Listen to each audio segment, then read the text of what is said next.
Dogs. It's estimated 40% of all Australians own one, live with one, love one. But for thousands of Australians, these loyal canines aren't only their best friend, but essential for daily living. Look behind you and meet Austin, a service dog who provides emotional support for his handler. So I suffer from anxiety. So he keeps me very happy. When I cry, he lick my tears. Like he kisses me and like make sure I'm okay. He keeps me, basically, in my best mood. All service dogs are rigorously trained before being certified to enter any public space. Today, Austin is training for his annual public access test to renew his service dog accreditation. Basically, it's an obedience test, making sure he has the right temperament. He can still do the job, so they be able to walk on loose lead, and then he's not barking. We will walk around, so we will first walk to the meat section, and then go to a dog food aisle and leave him there. To pass those tests, he needs to ignore them. He needs to be able to wee and poo on command.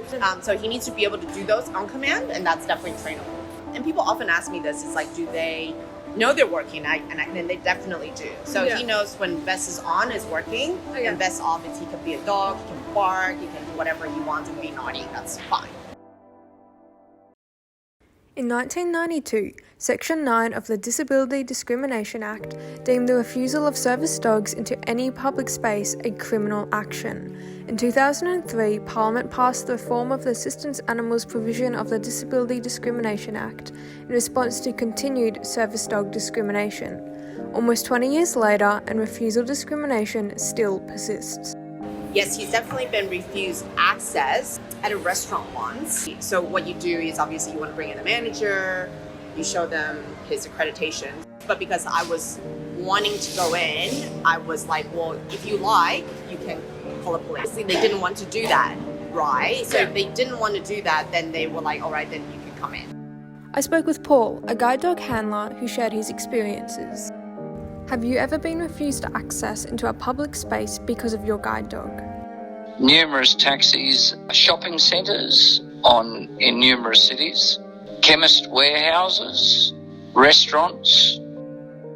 Does this happen regularly? All the time. Oh, well, it's not infrequent. Unfortunately, Paul is not the only one. A 2019 Guide Dogs Australia study found that 71% of respondents have been refused access into cafes or restaurants because of their guide dog. Another staggering 58% have been unable to access Ubers or taxis, often left in disoriented and alarming situations. I know of people that have ended up crying on the sides of roads because they couldn't get into a taxi or whatever. To combat this, Guide Dogs Australia launched the Access All Areas campaign in 2019 to remind the public that service dogs can legally enter any public premise. Yet, many handlers have experienced little, if any, change in public behaviour.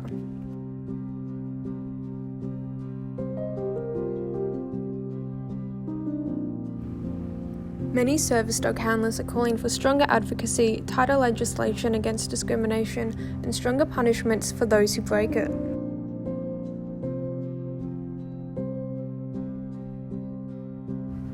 But at the end of the day, as members of the public, it is our responsibility to ensure all service dogs and the handlers share the same freedoms and rights as those who are not handlers.